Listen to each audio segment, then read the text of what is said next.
పురస్కారాలు అందుకుంటున్న ఒక్కొక్కరిని సన్మానించుకునే సమయం ఆసన్నమైంది. ఒకసారి మీ అందరూ కూడా గట్టిగా చప్పట్లు కొడితే మనం ఒక్కొక్కరిని వేదిక మీదకి పిలిచి సన్మాన కార్యక్రమాన్ని ప్రారంభిద్దాం.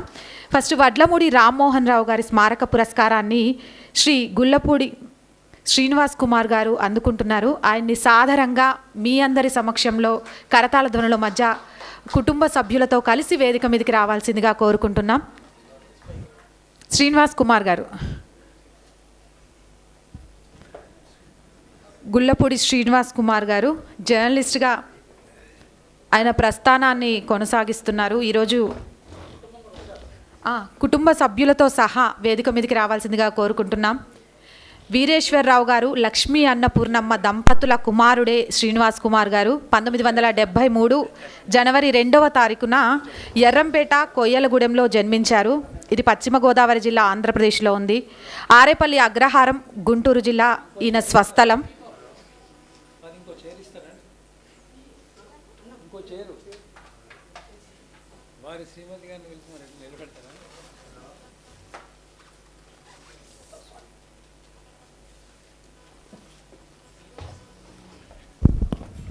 ప్రతి భర్త విజయం వెనుక భార్య కంపల్సరీ ఉంటుంది, ముఖ్యంగా పాత్రికేయుల విషయంలో, జర్నలిజం విషయంలో. సో మనందరం ఆవిడ్ని కూడా అభినందించాలి గట్టిగా చప్పట్లతోటి.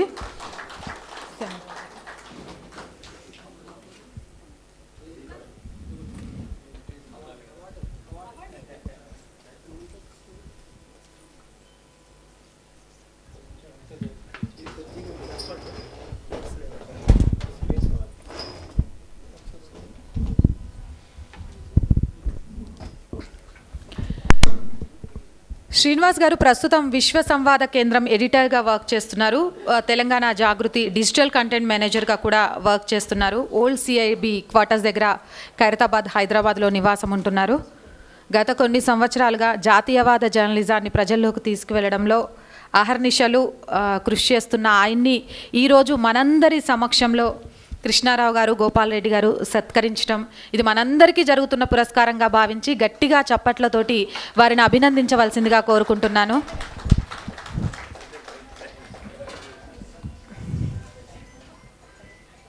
మనం చేసే ఏ కార్యక్రమంలోనైనా సక్సెస్ఫుల్గా ముందుకెళ్తున్నామంటే ఖచ్చితంగా ఆ కుటుంబం యొక్క సపోర్ట్ ఉంటుంది అనేది ప్రతి ఒక్కరూ అర్థం చేసుకోవాలనే ఉద్దేశంతోనే కుటుంబ సభ్యులతో కలిపి సన్మానం చేయడం జరుగుతోంది.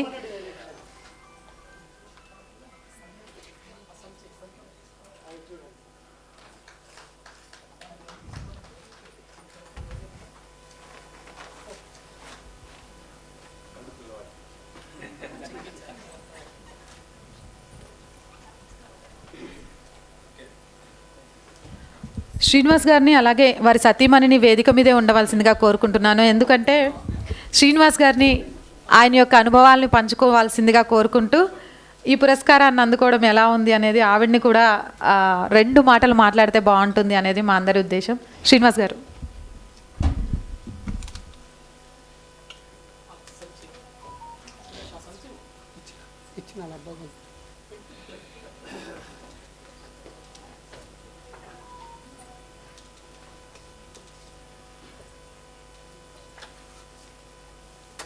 అందరికీ నమస్కారం అండి.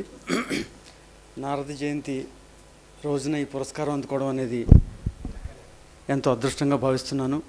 మరి ముఖ్యంగా 27.5 ఏళ్ల కిందట నా కెరియర్ ప్రారంభించినప్పుడు నాతో మొట్టమొదట వార్తలు రాయించినటువంటి మా గురువుగారు రావికంటి శ్రీనివాస్ గారు కూడా ఇక్కడే ఉన్నారు. ఇది నిజంగా చాలా అదృష్టంగా భావిస్తున్నాను. వారు నా గురుతుల్యులు.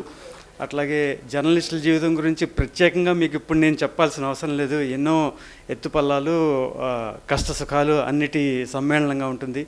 ఈ క్రమంలో జీవిత భాగస్వామి ప్రోత్సాహం అనేది చాలా చాలా చాలా ముఖ్యమైనది. ఎందుకంటే మనం రకరకాల కార్యక్రమాల కోసం రేయింబవళ్ళు అటు ఇటు తిరుగుతున్నప్పుడు కుటుంబాన్ని సంభాళించుకుని మన పిల్ల పాపలందరినీ కూడా వృద్ధిలోకి తీసుకొచ్చే బాధ్యత పూర్తిగా జీవిత భాగస్వామి మీదే పడుతుందన్నమాట. అంచేత ఈ అవార్డులో కావచ్చు, ఇతర విజయాలు ఏవైనప్పటికీ కూడా వాటిలో ఆల్మోస్ట్ 90%కి అబౌవ్ వాళ్ళకే ఇవ్వాల్సిందే క్రెడిట్. అందులో ఎలాంటి సందేహం లేదు. సో ఇది అత్యంత సౌభాగ్యకరమైనటువంటి సందర్భం. నాకు ఈ అవార్డు ఇచ్చి గౌరవించినందుకు సమాచార భారతికి ధన్యవాదాలు తెలియజేస్తున్నాను. Thank you.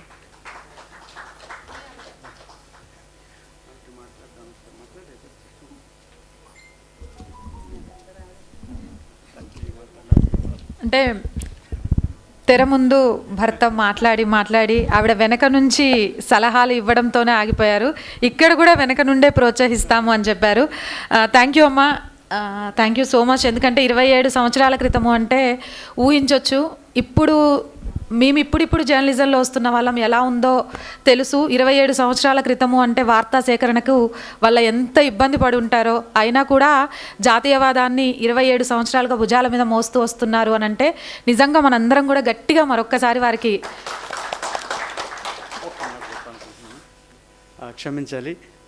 మరేం లేదు, నేను ఈనాడులో నా కెరియర్ ప్రారంభించినప్పుడు మొట్టమొదట నన్ను ఏంటంటే కల్చరల్ కవరేజెస్కి పంపించేవారు. ఎందుకంటే నాకు కర్ణాటక సంగీతంలో కొంచెం ప్రవేశం, ఫ్లూట్ వాయించడం కూడా నేర్చుకున్నాను. అంచేత ఏంటంటే మొదట చెన్నైలో అంటే ఉద్దండులైనటువంటి సంగీతవేత్తలు వాళ్ళందరూ పాల్గొనేటువంటి కార్యక్రమంలో ఆ రాగాలు, తాళాలు, సంగీత విశ్లేషణ అది చేసే వ్యక్తికి సంగీత పరిజ్ఞానం ఉంటే బాగుంటుంది అన్న ఉద్దేశంతో సంగీత జ్ఞానం కాస్తో కోస్తో ఉన్నందుకు నన్ను పంపిస్తూ ఉండేవారు.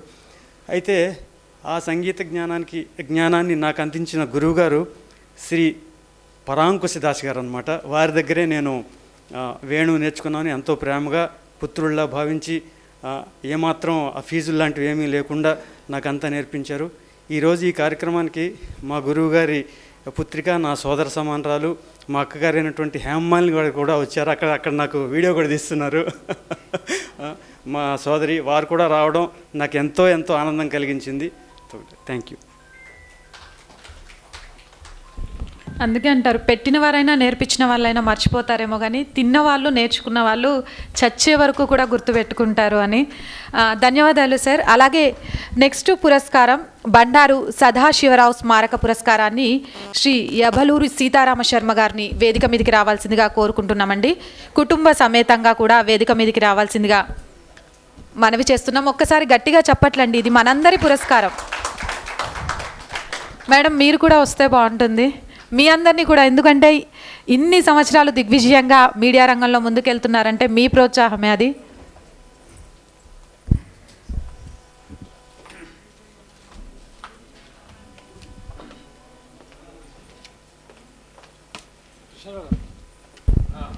కృష్ణారావు గారిని, గోపాల్ రెడ్డి గారిని,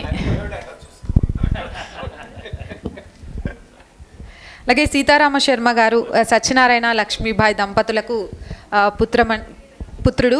5/3/1958లో గుంటూరు జిల్లా పొన్నూరులో జన్మించారండి. ప్రస్తుతం ఎర్రగడ్డలో నివాసం ఉంటున్నారు. ఆంధ్రప్రభ దినపత్రిక ఎడిటర్గా వర్క్ చేస్తున్నారు. BSc చదివారు.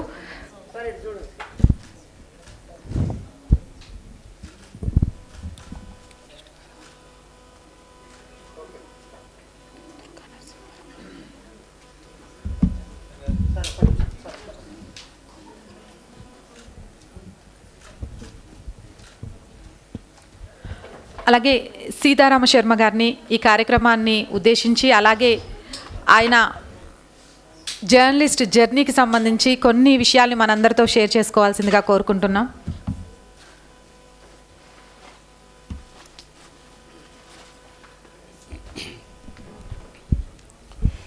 అందరికీ నమస్కారం. నా పేరు ఆల్రెడీ చెప్పారు, నా పేరు సీతారామ శర్మ అండి. వైఎస్ఆర్ శర్మ. వైఎస్ఆర్ఎస్ పేరు మీద నేను ఈ పొలిటికల్ అండ్ సోషల్ ఆర్టికల్స్ రాస్తూ ఉంటాను. నేను ఇప్పుడు ఆంధ్రప్రభ దినపత్రిక ఎడిటర్గా ఉన్నాను. నా ప్రస్థానం 40 ఏళ్ళు. 1983 ఈనాడుతో మొదలుపెట్టి 2007 వరకు ఈనాడులో ఉన్నాను. 2007 నుంచి 2012 వరకు సూర్య లాంచింగ్ టైం నుంచి 5 ఏళ్ల పాటు అక్కడ ఉన్నాను. తర్వాత 2012 ఏప్రిల్ నుంచి ఆంధ్రప్రభలో ఎడిటర్గా కొనసాగుతున్నాను ఈ రోజుకి. సో ఈ 40 ఏళ్ల ప్రస్థానంలో అప్పట్లో జర్నలిజం నాకు శైశవ దశలో ఉన్నట్టు అనిపించేది. శైశవ దశ అంటే చాలా నిష్కల్మషమైన దశ ఏమండి. సో అటువంటి దశలో చేరి ఓనమాలు నేర్చుకొని, అట్లాగే అక్షరాలు నేర్చుకొని, పదాలు నేర్చుకొని, గుణింతాలు నేర్చుకొని, జర్నలిజంలో వాక్యాలు నేర్చుకొని, తర్వాత వార్తలు రాసి అట్లా ఎదుగుతున్న క్రమంలో జర్నలిజం ఒక ఉత్ప్రేరకంగా, జీవితానికే ఒక ఉత్ప్రేరకంగా పనిచేసేది. అందుకనే పాత్రికేయ రంగంలోకి అప్పట్లో తామర తంపరగా వచ్చేవాళ్ళు. కానీ రాను రాను ఆ శైశవ దశ నుంచి మారి ఇప్పుడు జర్నలిజం ఒక రకంగా చెప్పుకోవాలంటే వికృతంగా వెరితలలు వేస్తున్నదా అనే దశ మనకి అనుమానాస్పదంగా కనిపిస్తున్నది. ఇటువంటి దశలోనే మనం ఎన్నో మార్పులు చూస్తూ, ఎన్నో మలుపులు తిరుగుతూ ఈ రోజుకి, ఈ దశకి చేరాము. అయితే ఈ మధ్యలో చాలా మార్పులు ఏమిటంటే అవి ఎలక్ట్రానిక్ మీడియా వచ్చింది. అప్పట్లో 70s ఎలక్ట్రానిక్ మీడియా పెద్దగా ఉండేది కాదు. ఒక ప్రభుత్వ డీడీ దూరదర్శన్ ఉండేది, బ్లాక్ అండ్ వైట్లో ఉండేది. ఆ టీవీల్లోనే మనం అదే చూస్తే అదే బంగారంలాగా అనిపించేది. అది వాళ్ళు ఆ సమాచారం కూడా అధికారిక సమాచారం, ధృవీకృత సమాచారం మాత్రమే ఇచ్చేవాళ్ళు.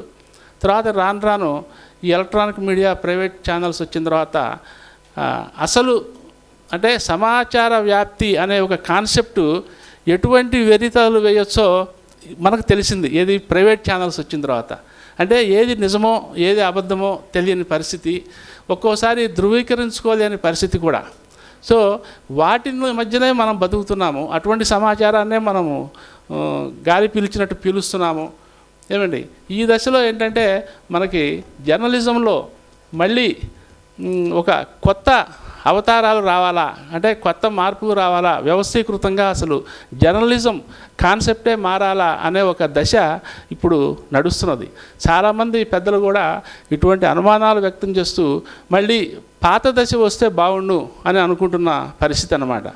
నేను జర్నలిస్టుగా 40 ఏళ్లలో ఎన్నెన్నో మార్పులు, అంటే 1983లో చేరినప్పుడు మనకి చెప్పిన ఒక పాఠము, ఇది చేయకూడదు అని చెప్పిన పాఠము ఇది చెయ్యొచ్చు అనే దశకు వచ్చి ఇదే చెయ్యాలి అనే ఒక దశ.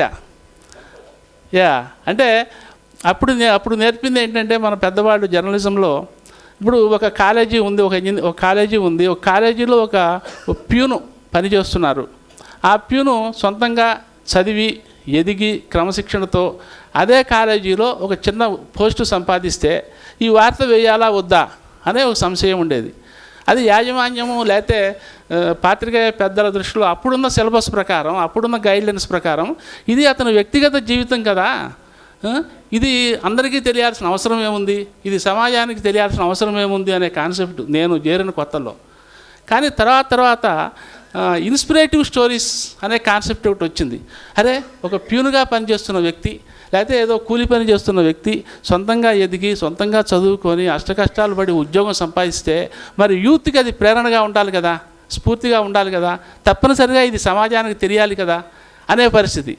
సో చూడండి, అసలు ఎంత లెఫ్ట్ అనుకున్నది రైట్ అనుకున్నది లెఫ్ట్, ఏమంటే కుడి ఎడమ ఇంత తేడా వచ్చేసింది. సరే, ఇందులో ఇటువంటి ఇన్స్పిరేటివ్ స్టోరీసు సమాజానికి ఉపయోగపడేంత వరకు ఓకే, ఉపయోగపడతాయి. కానీ సమాజానికి ఉపయోగపడని కథనాలు, ఇన్సిడెంట్లను కూడా అదే స్థాయిలో మనం ప్రసారం చేస్తున్నాం, అదే స్థాయిలో మనం రాస్తున్నాం, అదే స్థాయిలో పబ్లిష్ అవుతున్నాయి. సో ఇటువంటి విపత్కర స్థితిలో మనం ఇప్పుడు ఉన్నాం. ఇది పాఠకులకి తెలుసు, రాస్తున్న వాళ్ళకి తెలుసు, రాయించే వాళ్ళకి తెలుసు, ప్రసారం చేసే వాళ్ళకి తెలుసు, ప్రసారం చేయించుకునే వాళ్ళకి తెలుసు, చూసే వాళ్ళకి కూడా తెలుసు టీవీలో. కానీ దాన్నే మనం ఎంజాయ్ చేస్తున్నాం కూడా ఒక రకంగా. అంటే first information it may be right or it may be wrong or partially right or partially wrong, first ఇచ్చేసేయాలి అంతే, సమాజంలోకి ఒక వార్త వదిలేసేయాలి అనే కాన్సెప్ట్ ఇప్పుడు నడుస్తున్నది, ముఖ్యంగా ఎలక్ట్రానిక్ మీడియా వచ్చిన తర్వాత. ఈ దశలో ఏంటంటే మనకి నారద మహర్షులు లాంటి వాళ్ళ అవసరం చాలా ఉంది అని అనిపిస్తుంది నాకు. ఎందుకంటే నారద మహర్షిని గురించి మనం ఇందాక వాళ్ళు చెప్పినట్టుగా కలహభోజనుడు, వివాదాలు పెడతాడు, గొడవలు పెడతాడు, చికాకులు పెడతాడని చెప్పి అని మాత్రమే తెలుసు. కానీ ఆ గొడవలు, వివాదాలు, చికాకులు కూడా అవి కూడా నిజంగా మనం డీప్గా ఆలోచిస్తే లోక కళ్యాణం కోసమే. ఇప్పుడు శ్రీకృష్ణుడు సత్యభామ మధ్య ఆయన పెట్టిన పెద్ద గొడవ అది, దాని నుంచి అట్లాగే శ్రీకృష్ణుడు, సత్యభామ, రుక్మిణి ఆ ట్రయాంగిల్ రిలేషన్లో ఇతను పెట్టిన గొడవను చూస్తే సత్యభామ ఎంత పవర్ఫుల్లో సమాజానికి తెలిసింది. అట్లాగే కృష్ణుడు ఎంత పురుషుడైనా ఎంత మగవాడైనా చివరికి ఏ స్థితిలో మర్యాదపూర్వకంగా రాజీపడి తోటి సహధర్మచారితో ఎలా ఉండాలో కూడా అందులో మనకి నీతి తెలుస్తుంది. సో నారదుడు లేకపోతే ఆ కథలు ఇంకా ప్రొలాంగ్ అయ్యేవి కాదు, ఇంకా ముందుకు సాగేవి కాదు. సో అటువంటిది సమాచార సేకరణలో అంటే సమాచార వ్యాప్తి, నారదుడు చేసిన సమాచార వ్యాప్తి నిజంగా లోక కళ్యాణానికే ఉపకరించింది. దాని ద్వారా ఇప్పటికీ మనం నీతి నేర్చుకుంటున్నాము. ఇటువంటి దశలో ఏంటంటే ఈ పాత్రికేయ అనే పదం తీసేసి ఈ నారదీయం అని లేకపోతే నారద దీనికి ఏదైనా పదం పెట్టి అసలు ఈ జర్నలిస్టుల వృత్తిపరమైన కాన్సెప్ట్నే మార్చాలని అవసరం ఉందని చెప్పి నేను సిన్సియర్గా భావిస్తున్నా. ఇంకోటి ఏంటంటే నేల నింగి రెండే ఉన్నాయి, మనం నేల మీద నడుస్తున్నాం. నింగి నారదుడు రెంటికి మధ్య నడిచేవాడు, మేఘాల్లో నడిచేవాడు. అంటే అర్థం ఏంటంటే నేల కనుక రూలింగ్ పార్టీ అనుకుంటే, నింగేమో ప్రతిపక్ష పార్టీ అనుకుంటే, మనము రూలింగ్ పార్టీకి అంటే నేలకి అందకుండా నింగికి అందకుండా మధ్యలో ఉండాలి మనము అనేది ఒక గొప్ప నీతి వాక్యం తెలిసింది. అందులో ముఖ్యంగా ఇప్పుడున్న సామాజిక ప్రస్తుత సంఘటనలు చూస్తే ఆంధ్రప్రదేశ్లో మాచర్ల గొడవ నడుస్తున్నది. మీరందరూ చాలా కీన్గా ఫాలో అవుతుంటారు టీవీల్లో అండ్ పత్రికల్లో. మాచర్లలో ఈవీఎంల ధ్వంసం. ఏమండి, ఈవీఎంలు ధ్వంసం అయితే అసలు జనరల్గా మనం వృత్తిలో ఉన్నప్పుడు 70s 80sలో అయితే సాయంత్రానికి సమాచారం వచ్చేది. అప్పుడు ఇంత సమాచార వ్యాప్తి ఎలక్ట్రానిక్ మీడియా లేదు, టీవీల్లో కూడా ప్రభుత్వ సమాచారం మాత్రమే వస్తుంది. అంటే నిజానికి ప్రభుత్వ సమాచారం అంటే అరకొర సమాచారం అని మనకు తెలుస్తుంది. సో అటువంటి రోజుల్లో సాయంత్రానికల్లా ఎలక్షన్ కమిషన్ డీటెయిల్స్ ఇచ్చేది. ఏమని, ఈరోజు ఇన్ని ఓట్లు పోలైనవి, ఇంత శాతం వచ్చింది, అట్లాగే ఇక్కడిక్కడ హింస జరిగింది అని. కానీ మాచర్లలో ఏపీలో చూస్తే సాయంత్రానికి ఏమీ లేదు. ఎలక్షన్ కమిషనర్ కూడా ఏం చెప్పాడు, ఏదో అరకొర సంఘటనలు, చెదురుమదురు సంఘటనలు తప్ప వైలెన్స్ ఏమీ లేదు, రీపోలింగ్ జరపాల్సిన అవసరం అంతకన్నా లేదు అని చాలా ఖరాఖండిగా చెప్పారు. తర్వాత 3 రోజుల తర్వాత ఒక వీడియో బయటకు వచ్చింది. ఆ వీడియోలో ఏంటి, మాచర్ల ఎంపీ ఒక ఈవీఎంను ధ్వంసం చేశారు అని. అంటే ఒక ఈవీఎం, ఒక ఎమ్మెల్యే స్థాయి మనిషి, అందులో ప్రభుత్వ విప్పు స్థాయిలో ఉన్న ఒక మనిషి, ఒక రాజకీయ నాయకుడు, పైగా అభ్యర్థి ఈవీఎంను ధ్వంసం చేస్తే 3 రోజులు 4 రోజుల దాకా బయటకు ఎందుకు రాలేదు? ఇప్పుడు ఎలక్షన్ కమిషన్ ఏం చేస్తున్నట్టు, ఇన్ని రోజుల తర్వాత ఎలక్షన్ కమిషన్ ఏం చెప్తుందంటే నేను ఆ వీడియో రిలీజ్ చేయలేదు అని, ఒక ఆత్మరక్షణ సెల్ఫ్ డిఫెన్స్లో నేను రిలీజ్ చేయలేదు. నిజానికి ఎలక్షన్ కమిషన్ రిలీజ్ చేయాలి, కానీ నేను విడుదల చేయలేదు అని సంజాయిషి ఇచ్చుకునే దశలో ఉంది. అట్లా ఇటువంటి చిన్న ఇన్సిడెంట్నే తీసుకుంటే అంటే సమాచారం ఎక్కడో దాగి ఉన్నది, దాచిపెట్టబడి ఉన్నది, హైడ్ చేయబడి ఉన్నది, సమాచారాన్ని హైడ్ చేయబడి ఉన్నది. సో ఈ సమాచారాన్ని హైడ్ చేస్తే ఎవరికి లాభం? ఇప్పుడు రేపు ఏమవుతుంది అల్టిమేట్గా, సరే వైసీపీ అభ్యర్థి గెలిస్తే టీడీపీ అభ్యర్థి కోర్టుకు వెడతాడు, టీడీపీ అభ్యర్థి గెలిస్తే వైసీపీ అభ్యర్థి కోర్టుకు వెడతాడు, చివరికి అది డైరమాలో ఉంటుంది, అది నడుస్తుంటుంది ఇక 5 ఏళ్ల పాటు. సో ఇటువంటి దశలో ఏంటంటే నారదుడే కనుక ఉంటే ఈ సమాచారం ఇప్పటికీ కూడా దీని మీద మనకెవరికి క్లారిటీ లేదు కదా. మాచర్లలో అసలు ఎవడు చేశాడు, ఏం జరిగిందో క్లారిటీ లేదు. మాచర్లలో అటువంటి మాచర్లలో ఏపీలో ఇంకా ఎన్ని ఉన్నాయో తెలియదు మనకి. సో ఈ దశలో కనుక నారదుడు ఉంటే ఇన్ని రోజులు ఉండేది, అసలు అంతా అప్పటికప్పుడు ఓపెన్ అయిపోయి ఉండేది. సో నారదుడి యొక్క విశిష్టతని మన ప్రస్తుత సమాజానికి, ప్రస్తుత సంఘటనలకు కూడా అన్వయించుకుంటే తప్పనిసరిగా పాత్రికేయ రంగంలో నారదులు మాత్రమే ఉండాలి అనేది నాకు అనిపిస్తుంది. ఇప్పటివరకు నా ప్రసంగాన్ని ఓపికగా విన్నందుకు మీకు అందరికీ ధన్యవాదాలు. నమస్తే.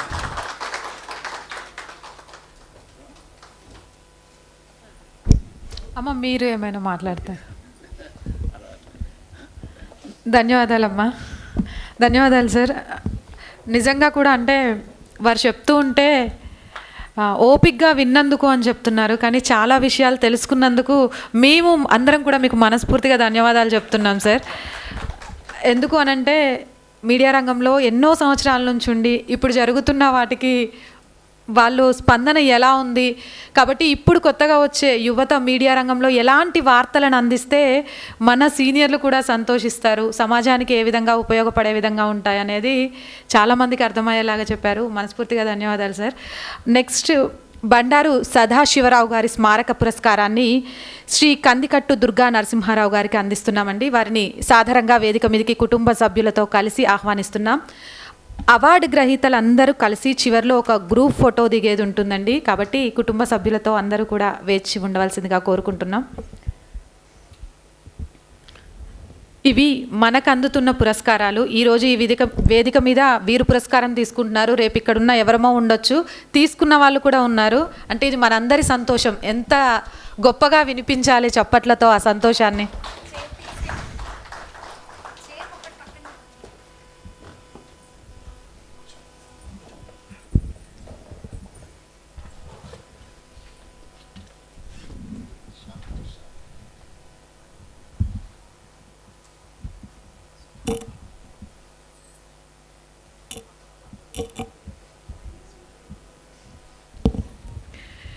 సీతారామయ్య గారు బాలామణి దంపతులకు పుత్రుడిగా దుర్గా నరసింహారావు గారు జన్మించారండి. 1960 9వ నెల 10వ తారీఖు.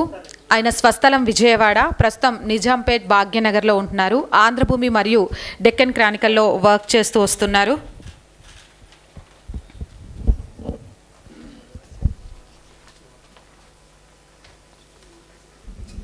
అలాగే ఈ కార్యక్రమాన్ని ఉద్దేశించి ఆయన అనుభవాలను పంచుకోవాల్సిందిగా దుర్గా నరసింహారావు గారిని కోరుకుంటున్నాం.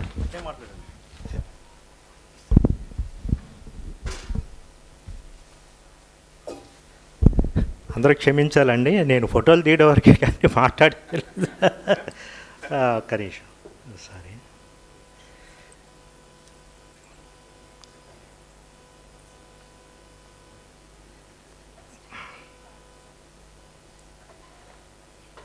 సారీ.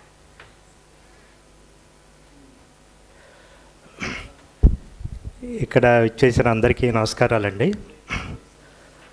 ముఖ్యంగా సమాచార భారత్ వారికి నేను ధన్యవాదాలు తెలుపుకుంటున్నా. ప్రెసిడెంట్ గారు వెంకటరెడ్డి గారికి, అలాగే ఐవిఆర్ కృష్ణారావు గారికి నేను మనస్ఫూర్తిగా ధన్యవాదాలు తెలుపుకుంటున్నానండి. సో నా 40 ఏళ్ల ఫోటో జర్నలిజం జర్నీ, ఎన్నో అవకతవకలు, ఫిలిము దగ్గర నుంచి, అంటే ఈరోజు రేపు బాగా ఫోటోలు అవి ఈజీ అయిపోయినాయండి. వాట్సాప్లో ఫోటోలు తీసేస్తుంటే అవి కూడా పబ్లిష్ అవుతున్నాయి. కానీ మేము పనిచేసే రోజుల్లో ఫిల్ము తీసుకొని అది డెవలప్ చేసి ప్రింట్లు వేసి, ఇక్కడ ఉండే మన ఫోటో జర్నలిస్టులు కూడా ఇప్పుడు చాలామంది సీనియర్స్ వచ్చారు ఇక్కడికి, వాళ్ళు కూడా అదే పని చేశారండి. అప్పటికి ఇప్పటికీ చాలా మార్పు వచ్చింది. సో ఈ 40 ఏళ్ల ప్రస్తావనలో నేను చాలా అవకతవకలు ఎదుర్కోవడం జరిగింది. కానీ ఇది చెప్పచ్చో లేదో తెలియదు, కానీ ఒక చిన్న ఇది ఒకసారి జరిగింది. అది మన రాజశేఖర్ రెడ్డి గారు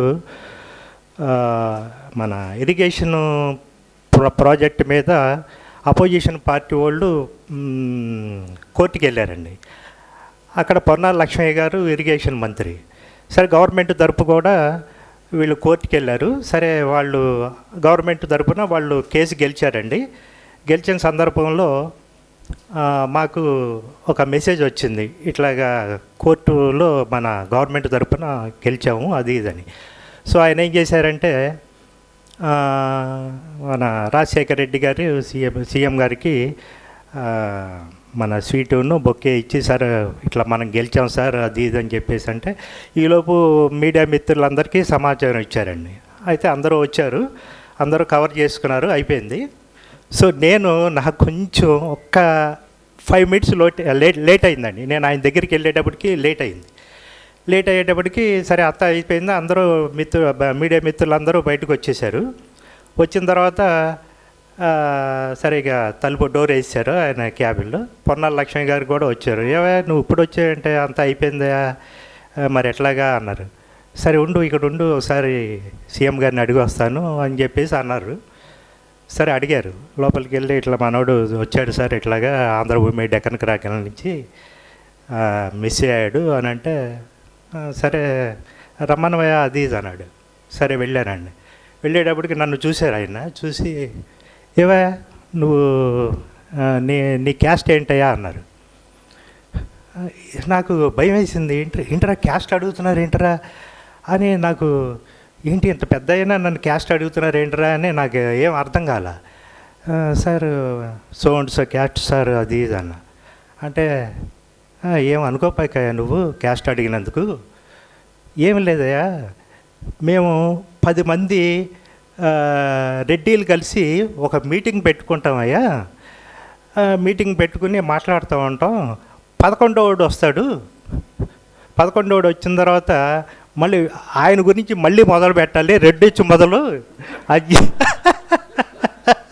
రెడ్డొచ్చి మొదలు పడు నువ్వు వచ్చావని చెప్పి మళ్ళీ నీకు నేను ఆ ఫోటో ఆపర్చునిటీస్ ఇవ్వాల్సి వస్తుంది అని చెప్పేసి అంటే నాకు ఒక్కసారి ఎలా అనిపించిందంటే అంత జోయల్గా ఉండేవారండి ఆయన.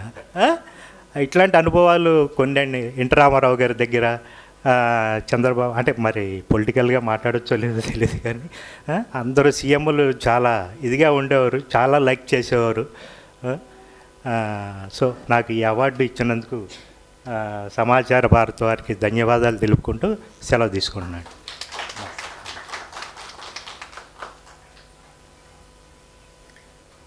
థ్యాంక్ యూ అండి. ఫోటోగ్రాఫర్ని పెద్దగా మాట్లాడలేను అని అన్నారు. ఫోటోగ్రాఫర్లు మాట్లాడలేకపోవచ్చు, కానీ వాళ్ళు తీసే ప్రతి ఫోటో ఎన్నో కథలను మనకు తెలియచేస్తోంది, ఎన్నో కథలకు ముగింపులు ఇస్తుంది, కొత్త కథలు పుట్టడానికి కారణమవుతుంది. అది జర్నలిస్ట్గా ఒక స్టోరీని రాయగలుగుతున్నారు, లేకపోతే ఒక నేరేషన్ ఇవ్వగలుగుతున్నారంటే వాళ్ళు తీసే ఫోటోలు, వీడియోలే. ఆయన్ని మనందరం ఇక్కడ పురస్కరించుకోవడం చాలా సంతోషంగా ఉంది. ఒకసారి మీ అందరి కరతాళ ధ్వనులు. నెక్స్ట్ సమాచార భారతి కాలమిస్టు పురస్కారం డాక్టర్ చిరవోలు పార్థసారథి గారికి అందిస్తున్నాం. వేదిక మీదకి రావాల్సిందిగా మీ అందరి కరతాళ ధ్వనుల మధ్య కోరుకుంటున్నామండి. కుటుంబ సభ్యులతో కలిసి వేదిక మీదకి రావాల్సిందిగా కోరుకుంటున్నాం.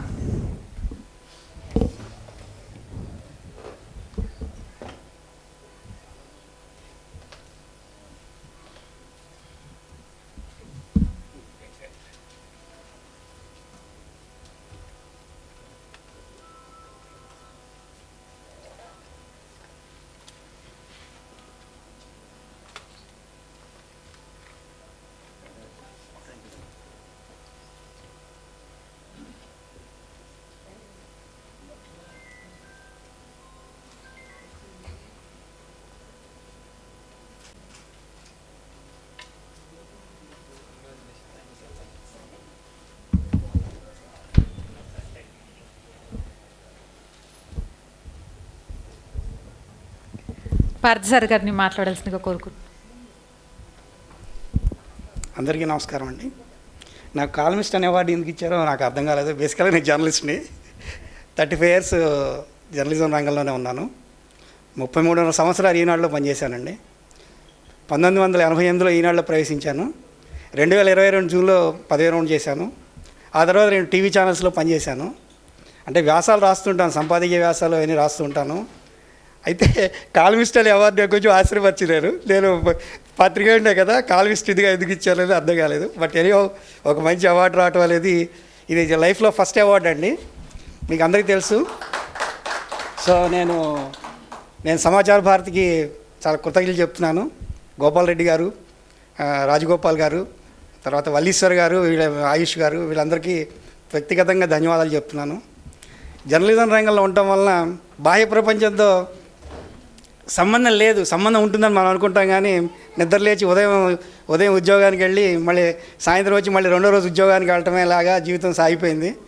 33 సంవత్సరాలు 35 సంవత్సరాలు పనిచేసిన తర్వాత బయటకు వచ్చిన తర్వాత చూస్తే ప్రపంచం మొత్తం మారిపోయినట్టుంది. ఇప్పుడు మన శర్మ గారు చెప్పారు. శర్మ గారు మా సీనియర్, ఆయన నేషనల్ డెస్క్ ఇన్ఛార్జ్గా, షిఫ్ట్ ఇన్ఛార్జ్గా పనిచేసి ఈనాడు నుంచి వెళ్ళారు. తర్వాత ఆ బాధ్యతలు నేను తర్వాత కొంతకాలం పాటు నేను కూడా చూశాను.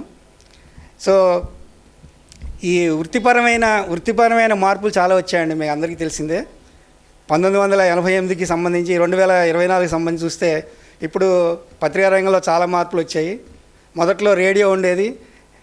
రేడియో ఉన్నప్పుడు ఉన్న సమాచార వ్యాప్తి వేరు, ఈరోజు సోషల్ మీడియా వచ్చినప్పుడు వ్యాప్తి వేరు. సో దీనిలో ఉన్న చాలా పరిణామాలు మారాయి. జర్నలిస్టులు కూడా తమను తాము మార్చుకోవాల్సిన పరిస్థితి, తమను తాము కొత్తగా ఆవిష్కరించుకోవాల్సిన పరిస్థితి ఇవంతా ఉంది. సో ఇంకా చెప్పాల్సింది చాలా ఉన్నా కూడా అందరికీ ధన్యవాదాలు చెప్పాలనుకున్నాం. ముగిస్తున్నాను.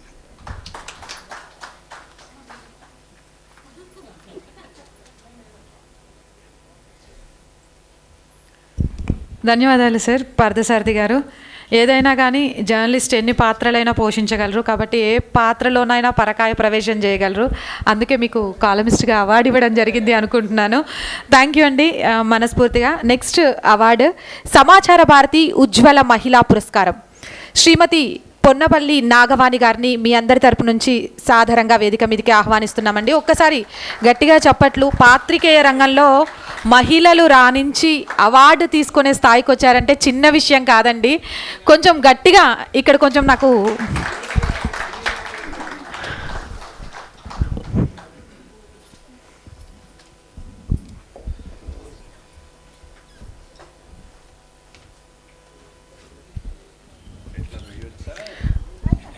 ఆంజనేయులు గారు సూర్యకామేశ్వరి గారి దంపతుల సంతానం నాగవాణి గారు 1973 సెప్టెంబర్ 16వ తారీఖున జన్మించారు. ఆరేపల్లి అగ్రహారం గుంటూరు జిల్లాలో.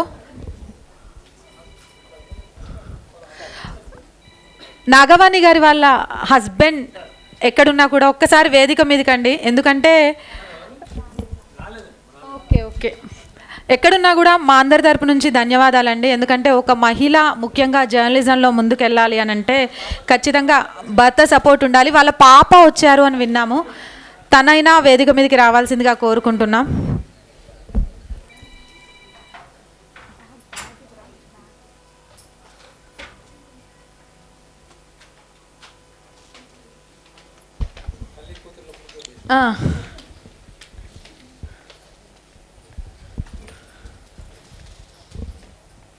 ఇప్పుడు అంటే నాగవాణి గారు మాట్లాడటం కంటే ముందు కూడా అసలు ఒకసారి నేను వాళ్ళ అమ్మాయి మాట్లాడితే వినాలనుకున్నాను. ఎందుకంటే జర్నలిజంలో లేడీస్కి చాలా ఉంటాయి. ఇప్పుడు ఈ జనరేషన్లోనే ఇలా ఉన్నాయంటే ఆవిడ ఎప్పటి నుంచో ఉన్నారు. సో ఎక్కడైనా మిస్ అయ్యారా, వాళ్ళ అమ్మ ఈ అవార్డు తీసుకోవడం ఎలా ఉంది అనేది వాళ్ళ అమ్మాయి మాటల్లో వినాలి అని నాకుంది. మీ అందరికి కూడా ఉంటే ఒకసారి చప్పట్లు కొట్టండి. ఒక్కసారి అమ్మ గురించి.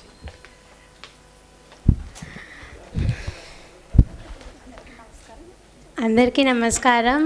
నాకు చాలా హ్యాపీగా ఉంది మా మమ్మీకి అవార్డు రావడం.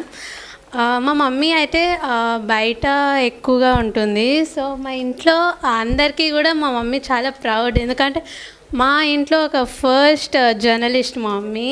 సో ఫ్యామిలీలో జెంట్స్ కూడా ఎవరు లేరు.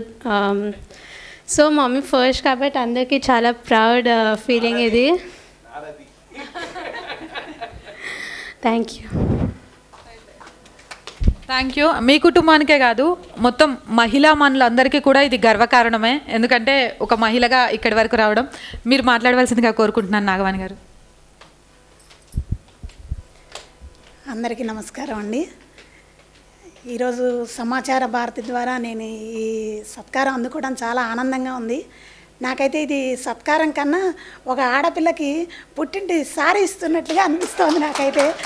ఎందుకంటే యాక్చువల్గా బేసికల్లీ మా ఫ్యామిలీ బ్యాక్గ్రౌండ్ అంతా కూడా ఆర్ఎస్ఎస్ ఇది. నేను మా నాన్నగారు తెలుగు పండిట్. నేను పల్లెటూరు నుంచి వచ్చాను.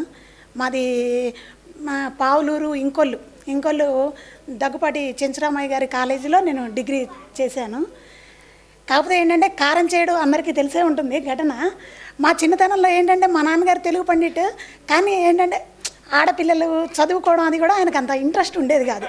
ఫస్ట్ నుంచి కూడా మమ్మల్ని ఇప్పుడు నేను కాలేజీలో కానీ స్కూల్లో కానీ ఏదో ఒకటి ప్రైజులు అయితే నాకు వస్తూ ఉండేవి. వస్తే ఒక్కరోజు కూడా నన్ను వెళ్ళి స్టేజ్ మీద ప్రైజ్ అందుకునే అవకాశం కూడా మా నాన్నగారు నాకు ఇవ్వాల. ఎందుకంటే యాన్యువల్ డే ఉందంటే వద్దు, రాత్రిపూట ప్రోగ్రామ్స్ అవుతాయి, నువ్వు వెళ్ళొద్దు ఆడపిల్లవి అనేవాళ్ళు. ఇంకా తర్వాత మొన్నాడు వెళ్ళి నేను ఏదో ప్రిన్సిపల్ గారి చేతుల మీదుగా రూమ్లో తీసుకునేదాన్ని, కానీ ఎప్పుడు స్టేజ్ మీద నాకు ప్రైజ్ తీసుకునే అవకాశం కూడా రాలేదు. కాకపోతే ప్రతి సంవత్సరం నాకు ప్రైజ్ వచ్చేది. అది అలానే ఇప్పుడు పల్లెటూరు నుంచి సిటీకి రావడం, నాకు ఫస్ట్ నుంచి కూడా ఈ పుస్తకాలు చదవడం చాలా చిన్నప్పటి నుంచి బాగా అలవాటు. మామూలుగా కాలేజీలో కూడా ఎగ్జామ్స్ టైంలో గ్యాప్ వచ్చినా కూడా నేను ఏదో ఒకటి జనరల్ పుస్తకాలు చదువుతూ ఉండేదాన్ని. అందువల్ల నాకు కొంచెం రచనలు చేయాలని కూడా ఇంట్రెస్ట్ ఉండేది. కాకపోతే సరైన ప్రోత్సాహం అది లేకపోయింది.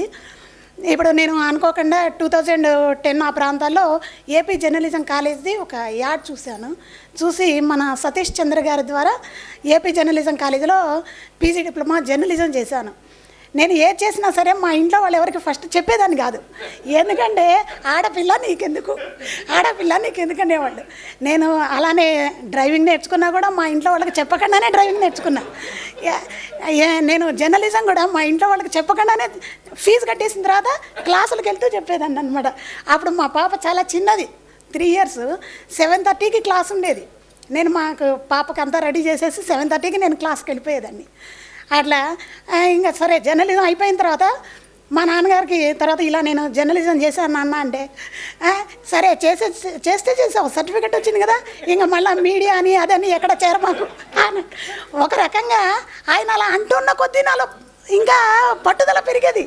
ఒక రకంగా మా నాన్నగారు ఎంకరేజ్ చేస్తుంటే నేను ఈరోజు ఇంత పొజిషన్కి వచ్చేదాన్ని కాదేమో.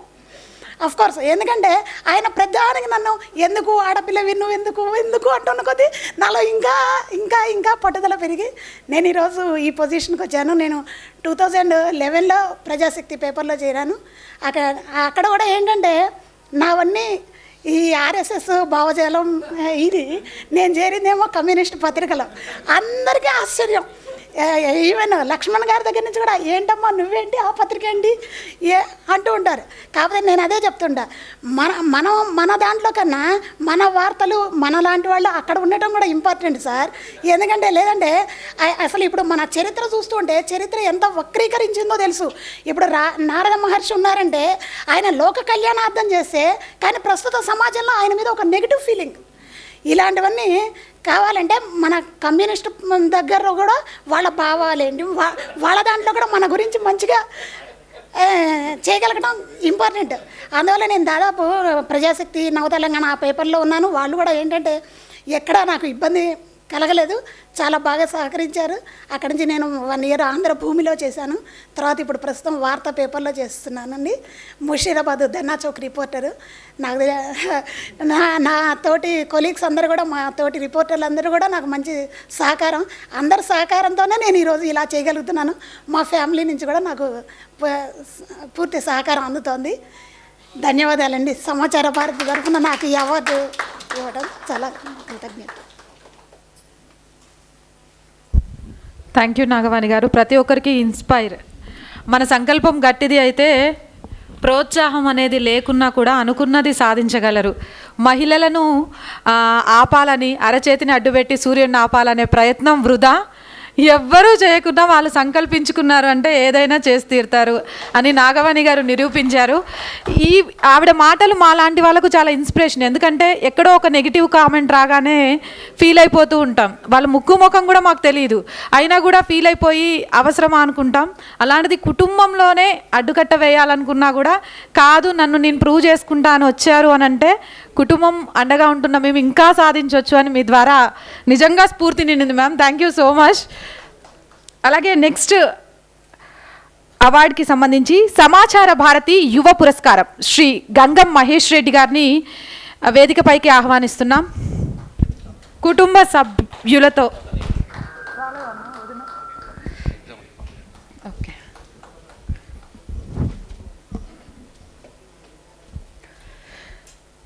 విజయలక్ష్మి రామరెడ్డి దంపతుల గారి పుత్రుడు మహేష్ గారు ప్రస్తుతం జనగామ జిల్లా బచ్చన్నపేట మండలం కొడవటూరులో ఉంటున్నారు. డైరీ ఫామ్ రోడ్ ఓల్డ్ బోయినపల్లిలో ఎన్టీవీ సీనియర్ రిపోర్టర్గా వర్క్ చేస్తున్నారు. ఎంసీజే ఎంఎస్డబ్ల్యూ జిఎడ్ అన్న చదివారు. ఈరోజు యువ పురస్కారం మనందరి మధ్యలో సమాచార భారతి నుంచి అందుకుంటున్నారు.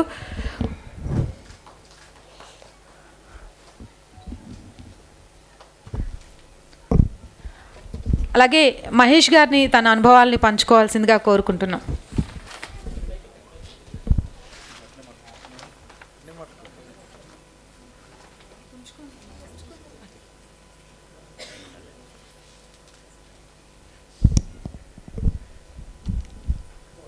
సభకు నమస్కారం. నేను ఎప్పుడు కూడా ఇలాంటి వేదికల మీద మాట్లాడడం చాలా తక్కువ, కాకపోతే ఎలక్ట్రానిక్ మీడియాలో పనిచేస్తున్నా కాబట్టి నేను ఏదైనా సమాచారాన్ని వీడియో రూపకంగా ఇవ్వాల్సినట్టు ఉంటుంది కాబట్టి నేను మీడియా ముందు ఎక్కువగా రిపోర్ట్ చేసేటువంటి అవకాశం నాకు ఉన్నది. నేను గత 17 సంవత్సరాలుగా ఎన్టీవీలో పనిచేస్తున్నాను. నేను నా విద్యార్థి దశలో విద్యార్థి పరిషత్ ఏబీవీపీ కార్యకర్తగా పనిచేశాను. ఏబీవీపీలో వివిధ హోదాల్లో కూడా బాధ్యతలు నిర్వర్తించాను. పూర్తి సమయ కార్యకర్తగా కూడా విద్యార్థి పరిస్థితుల్లో నేను పనిచేయడం జరిగింది. అదేవిధంగా సంఘంలో కూడా నేను బాధ్యత నిర్వర్తించాను. ఆ తర్వాత మీడియా రంగంలోకి రావడం జరిగింది. నేను ఉస్మానియా యూనివర్సిటీ నుండి నేను జర్నలిజం పూర్తి చేశాను. సో ఇప్పటికే మన పెద్దలు వారి యొక్క అనుభవాలు పంచుకున్నారు. నేను కూడా ఏదైతే సంఘం నేర్పినటువంటి విలువలు కావచ్చు, సంఘం నేర్పినటువంటి కమ్యూనికేషన్ స్కిల్స్ కావచ్చు, వాటిని పుణికి పుచ్చుకొని నేను ఈరోజు జర్నలిజంలో ఈ స్థాయికి వచ్చానని చెప్పేసి నేను భావిస్తున్నాను. ఏదైతే నేను వచ్చినటువంటి కొత్తలోనే అంటే అతి తొందరలోనే పెద్ద బీట్ని సీఎంఓ బీట్ని చూసేటువంటి అవకాశం నాకు నా సంస్థ కల్పించిందంటే దానికి కారణం నాకు అంతకుముందు ఉన్నటువంటి సంఘ ఉన్నటువంటి అనుభవమే నన్ను ఒక సీఎంఓ రిపోర్టర్గా చేసిందని చెప్పేసి నేను భావిస్తున్నాను. అయితే అంతే విధంగా నాకు ఉన్నటువంటి బ్యాక్గ్రౌండ్ మూలాన నేను కొన్ని కష్టాలను కూడా ఎదుర్కొన్నాను.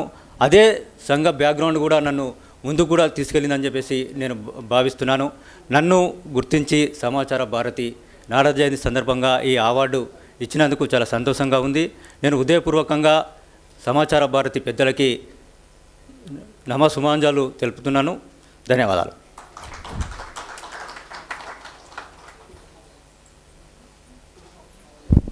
ధన్యవాదాలు మహేష్ రెడ్డి గారు. మొత్తం 6 అవార్డు గ్రహీతలకు కూడా పురస్కారాలు అందించడం జరిగింది.